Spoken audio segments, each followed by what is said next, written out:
we have to take a step back, and now knowing what we know about testosterone and dopamine and all these things, and ask, what is pornography doing to the brain? Well, first of all, it's triggering the release of dopamine, and in the short term, testosterone, by the observation of sex, not actually engaging in human contact.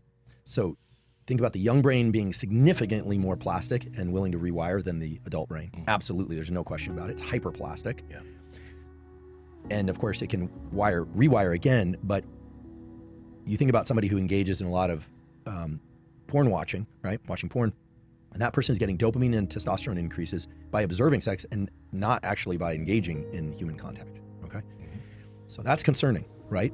And obviously the people vary, but it should come as no surprise that a lot of these people have trouble with romantic interactions when they do happen, right? Because their brain isn't conditioned to respond to those, right? And there's variation there, I'm sure. And these are private matters, so there aren't good data because there aren't laboratory experiments that you could do on this sort of thing that someone will probably do those experiments eventually. But also dopamine seeking is what triggers the increase in testosterone. But as we just talked about it, with repeated dopamine seeking or triggering the dopamine release, it starts getting diminished. So pretty soon that behavior is not causing the release of testosterone. Now people are just doing it compulsively to try and get some little droplet of dopamine out of their brain. I personally think that porn and the availability of porn is a real detriment to the developing brain, especially to the developing brain. Yeah. Now, it sounds like you rescued the behavior, and it takes some discipline, right? I imagine, and it's one of those things that it's also anxiety-less compared to dating and relationships where people are vulnerable on both sides and have to negotiate things like, consent and timing and, and communication and all the things that are really hard to do, but are essential to do. That's key. So I think pornography is a serious issue. And because of the way that it taps into these very primitive systems, it's as serious in my mind as some of the other drugs of abuse, like the opioid crisis. And talked about cell phones. You ever notice that when you get on a phone and you're scrolling Instagram, it's like a lot of fun. Like, this stuff is cool. You're seeing people. And then sometimes you're on there and like, this doesn't feel good, but I'm doing it anyway. Yeah. I'm just doing it. That's exactly how people talk about their drug use. That's exactly how people talk about alcohol use. That's exactly how people talk about gambling. You imagine this high, but the high doesn't show up, and that's you're dopamine depleted. You need to take some time away from it and then come back, and then you can enjoy it again. Now, with pornography, it's a slippery slope, right? There's also a whole aspect of pornography, which is that if people are pursuing pornography and they're not pursuing relationships, there is the potential that they reach their 20s and 30s and they are truly dysfunctional in terms of, look, every species has two major goals: protect the young and make more of itself. Whether or not you decide to have children or not is a personal issue. I personally don't have children. I may someday, but every species protects its young. The maternal aggression is amazing, right? A mother protecting its young, there's nothing like it in the animal kingdom. Actually, that's not triggered by testosterone, that's triggered by estrogen, which is interesting. But the parents of every species try and protect the young, and they try and make more young. This is every species is driven to do that. And you think about what porn and masturbation, these things really are. I'm not calling them sinful. What I'm saying is they are potentially addictive, especially with the availability of pornography. So, beware, just everyone's different, and people have to be careful about these circuitries. You really need to protect them. They're super valuable. And so I would say, in keeping with our theme of, what are the other things to do to support testosterone, would be don't engage. I would avoid pornography, frankly.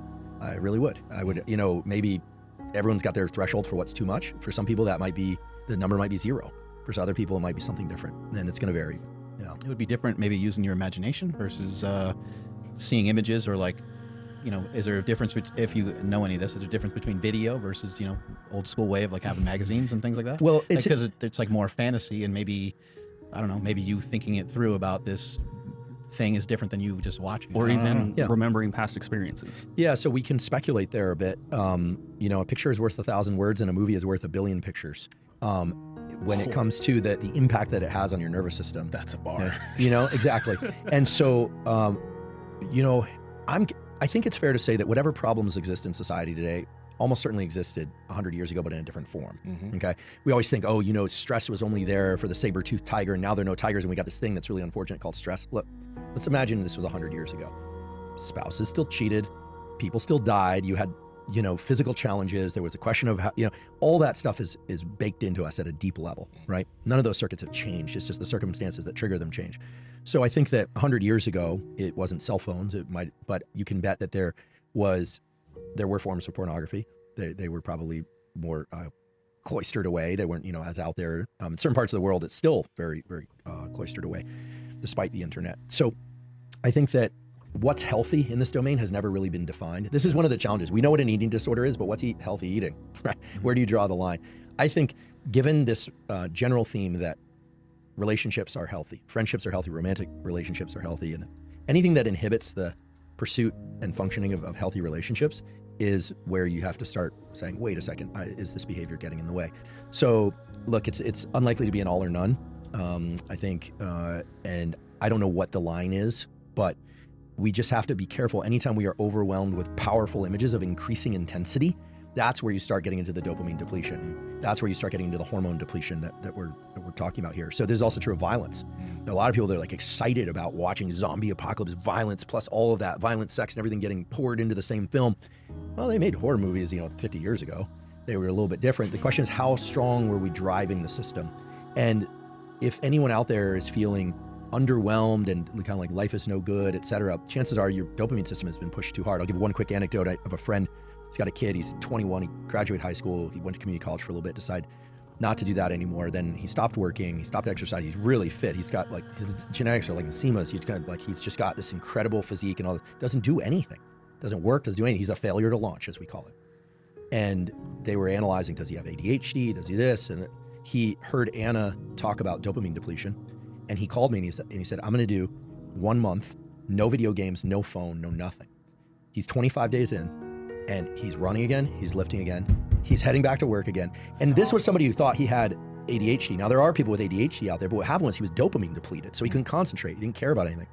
And so the phone and just living in this constant stream of movies that are really stimulating on YouTube and everything else. You have to be, we're on YouTube right now and I use YouTube for my podcast and everything, but you have to know when to shut that valve.